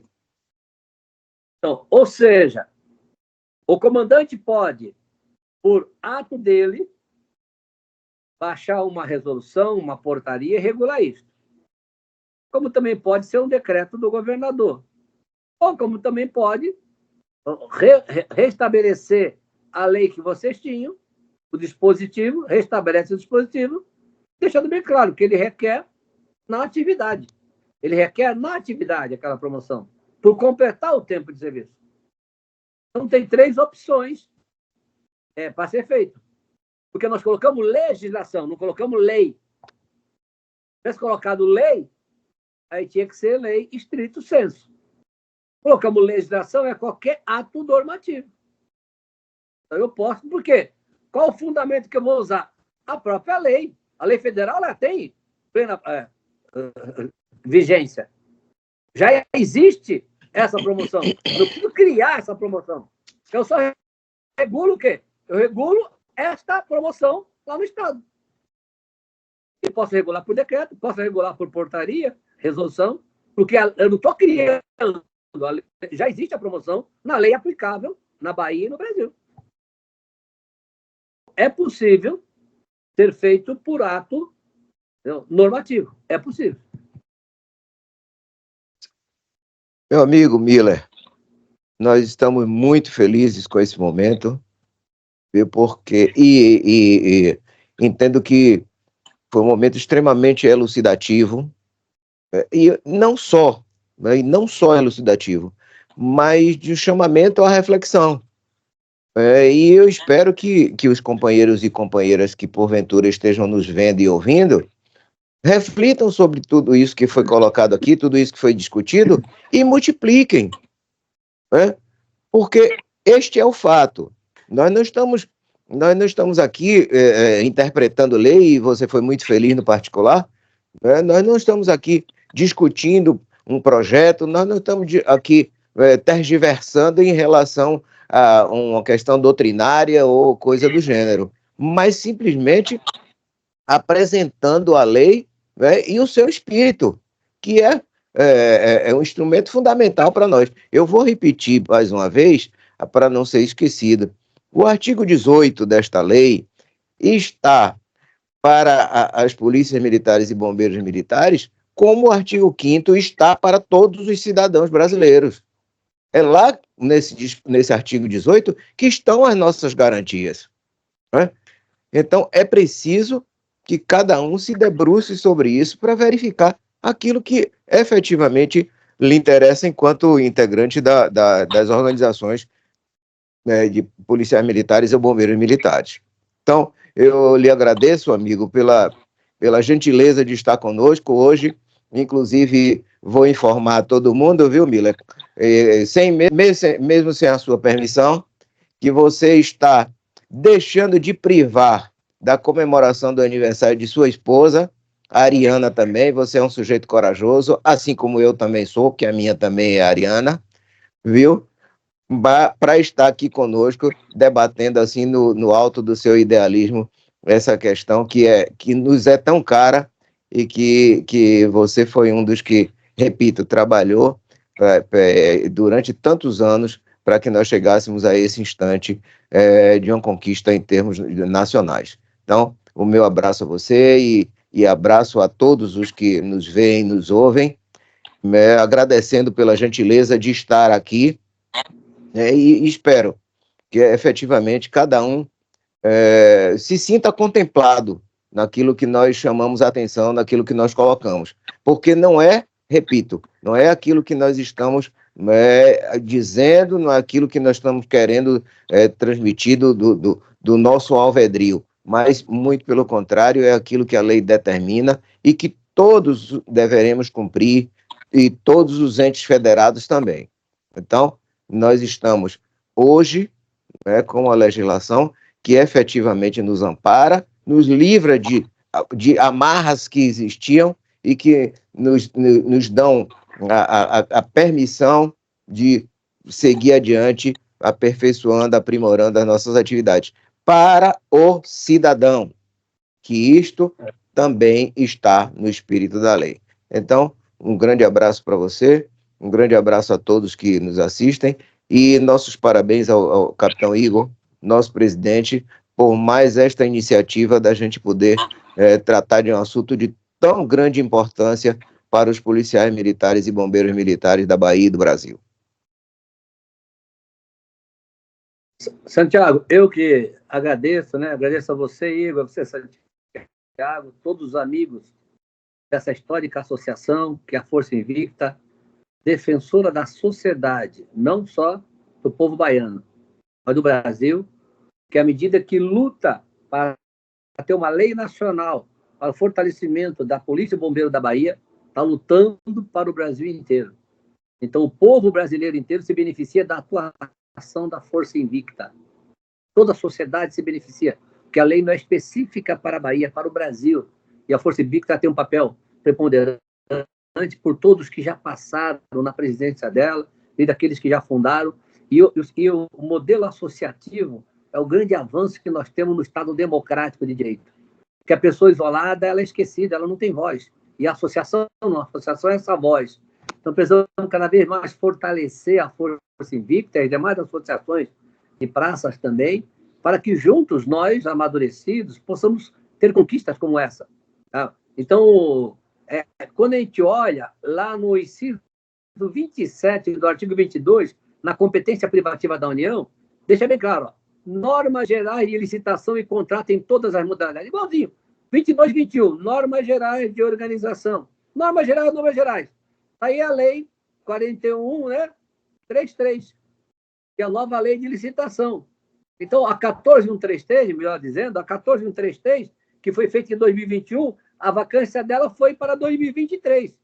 Janeiro agora, 14133, está valendo. Eu tenho a lei de licitação da Bahia. Tá bom, confronta aqui. Isso aqui está conflitando. Está com eficácia suspensa. A nossa lei é a mesma coisa. Agora, começa a querer fazer arranjo para poder, sabe, manter situações contra a vontade soberana do povo, que se o Congresso é representante do povo e fez essa norma, fez o quê? Sobre a soberania popular. E quem está afrontando a lei feita está indo contra o Estado democrático de direito. Portanto, está violando a norma soberana do povo brasileiro, né? Então, nós representantes que votaram a nossa lei. Então, essa lei, ela amadureceu, chegou ao ponto, e você sabe disso, Santiago, né, Igor, que a Associação da Família dos Presos foi no Congresso para impedir a nossa lei. Se a Associação da Família dos Presos vai no Congresso para impedir a nossa lei, é porque a lei é boa. Porque esses lutam contra a sociedade. Porque violam as regras de convivência da sociedade. E foram contra a nossa lei, foi a grande prova de que a lei, de fato, ela é muito boa. Porque o crime organizado não quer a polícia civil organizada, motivada, com carreiras dignas, pessoas que não se corrompam, que atuem pelo idealismo, sabe? Então, ou seja, essa norma, até isso foi legitimada quando essa associação foi no Senado contra. E aqui eu volto a ressaltar a figura brilhante do senador Contarato, delegado de polícia do Espírito Santo, que trabalhou no interior do Espírito Santo, e lá ele viu a realidade na ponta da linha do policial, que lá está, que não tem nada, é só ele e mais ninguém, não tem nem Estado. E ele viu que, ou seja, se uniu a Polícia Civil e a PM para poder o quê? Prestar um serviço para a sociedade. Ele ficou 20 anos no interior, então ele sabe o que é isso, e ele falou da importância dessa lei de alguém que vivenciou lá na ponta da linha. Então ele foi um baluarte na aprovação desta lei, e foi fundamental, junto, né, com todos os outros que nós citamos, e as entidades nossas todas, a FENEM, cada associação como a Força Invicta, para a gente poder chegar a resultado. Então, Igor, mais uma vez a satisfação está com a Força Invicta, nós somos irmãos, sabe? Está com o lado do Santiago, né? Um veterano que tem história na defesa da instituição. Quantos nessa hora, Santiago, estão só pescando? Era o idealista, depois, ó, vai para a reserva, leão sem juba, não vem ajudar, fica só pescando lá, correndo atrás de galinha. Ou seja, e tinha uma experiência vasta que podia, que nem você está ajudando cada vez mais a construir uma sociedade melhor. Agradeço a Deus, agradeço a minha esposa e minha família, né? E até a compreensão dela, né? Você vê, aniversário dela hoje, né? Passamos no dia comemorando, né? Sabe? Porque a nossa esposa, ela sofre mais do que a gente. Ela sofre mais. Quer ver o exemplo disso, Igor? O do meu filho, né? Que é major da PM de Goiás. Entrou na academia da PM de Goiás, que ele foi lá, nós fomos na entrada dele, Santiago, calça jeans e camisa branca de bicho, né? A minha esposa que me conheceu como cabo, né? Ela me conheceu como cabo, eu era cabo quando ela me conheceu. E aí ela falou para mim assim, meu amor, tudo de novo eu não vou aguentar. Porque eu, a vida inteira, né? Desde que me conheceu como cabo, em 1976, sabe? Sofreu porque a nossa vida militar é uma vida, sabe, de sacrifício. Sabe? Sacrifício para a família, sacrifício, tudo. Então ela falou tudo de novo, é muito para mim. Então, ou seja, eu falei para ela, ou seja, é o ideal dele, e graças a Deus, Deus está abençoando, ele está fazendo um grande trabalho, assim como os demais que são civis. Tem gente que não fala isso. Eu tenho a minha filha que é analista do Tribunal de Justiça, ela atua o tempo todo ajudando a corporação nos projetos que tem e nos processos. O meu filho Renato, que trabalha conosco lá no Congresso, ele falou, pai, eu não quero ser policial, mas eu vou ajudar, porque eu sei que nós estamos ajudando a família militar brasileira. Então, acaba envolvendo o Igor, a família inteira.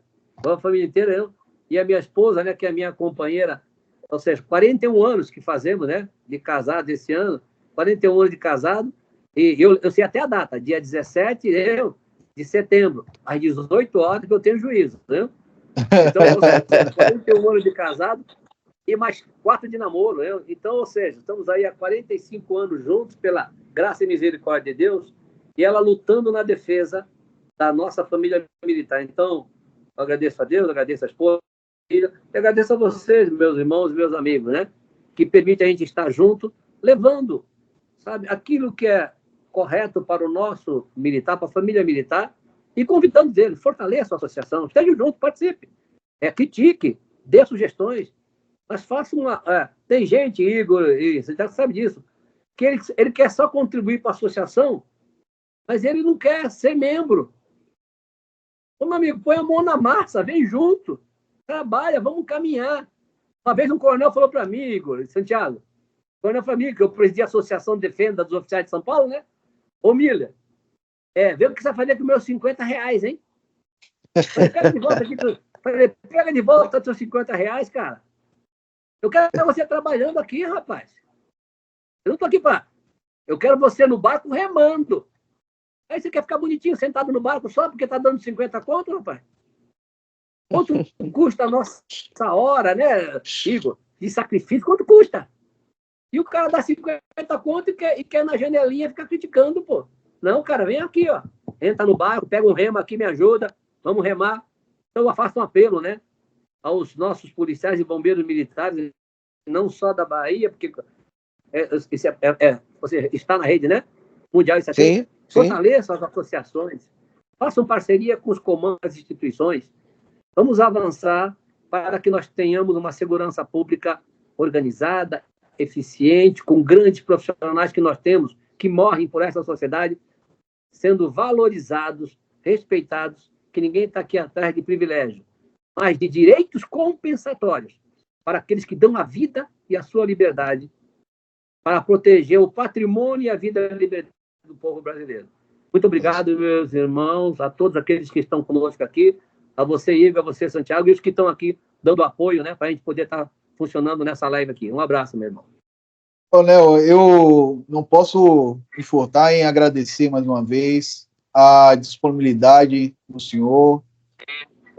Como o próprio Coronel Santiago falou, qualquer palavras que a gente profira aqui serão poucas, né? E não terão o alcance da gratidão e do reconhecimento que o senhor merece. E estendo também esse agradecimento aí ao Coronel Marlon, nosso presidente da federação, né? Toda a sua equipe, Coronel Ronaldo, né? Coronel Bride, todos aqueles que estão ali ombreados nessa luta.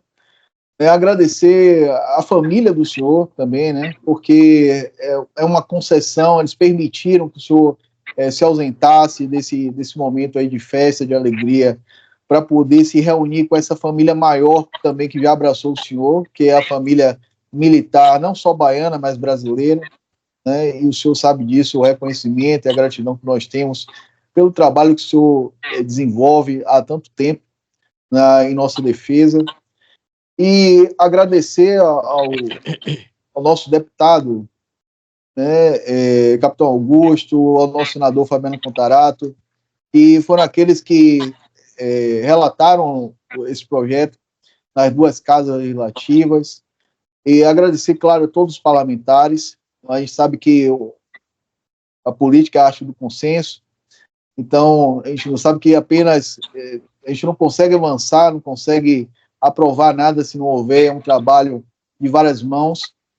Sabemos, como foi dito aqui, que não é uma lei perfeita, é uma lei que precisa, como qualquer outra, ser aperfeiçoada, e nós estamos trabalhando com relação a isso.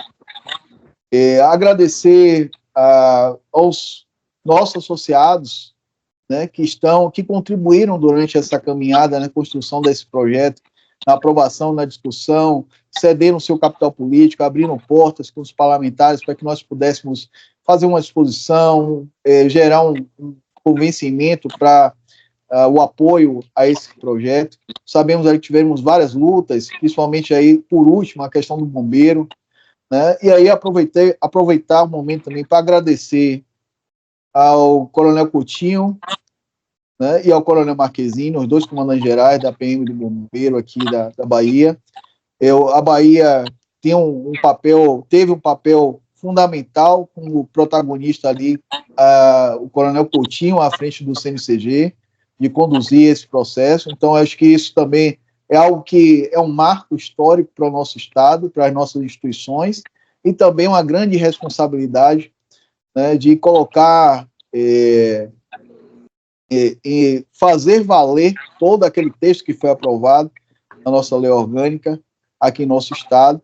E esse é um compromisso que nós temos enquanto representantes da nossa categoria, de primeiro trazer essa discussão, trazer essa reflexão, esse conhecimento, e segundo, levar aos comandantes, né, como nós já fizemos através de ofício, a necessidade de observância da lei orgânica, no que tange a questão da possibilidade da promoção por requerimento, da observância dos critérios objetivos com relação à promoção por merecimento. Essa informação, né, também ao secretário de Segurança Pública, enquanto entidade de coordenação política, de levar também ao governador do Estado, como já o fizemos, né, cientificando de que existe ali uma necessidade de adoção dessa norma, e fazendo como outras associações, como no Amazonas, como no Maranhão, o próprio Rio de Janeiro e a própria federação, de buscar, junto à Justiça, ao Ministério Público, quando alguma norma não se fizer observada, não for observada, porque este é o nosso papel enquanto representante, é isso que os nossos associados e associadas esperam de nós, que nós possamos trazer o conhecimento e também atuar quando houver o descumprimento. Então, quero mais uma vez agradecer ao senhor pela disponibilidade, agradecer ao nosso diretor jurídico, Coronel Santiago, agradecer ao nosso vice-presidente, o tenente Alisson, que está aqui na assistência, preparando toda essa live para os nossos associados. Agradecer aqui o nosso colaborador, aqui, nosso parceiro, o José Valtério, né, do PLA, que também está aqui nos acompanhando, e todos os associados e associadas que nos acompanharam até esse momento. Dizer que essa live vai ficar disponível para os associados. A gente sabe que nem todos podem acompanhar em tempo real, mas vai ficar disponível. A gente vai proporcionar também alguns cortes de alguns pontos principais e continuar nessa caminhada de levar conhecimento, levar conscientização.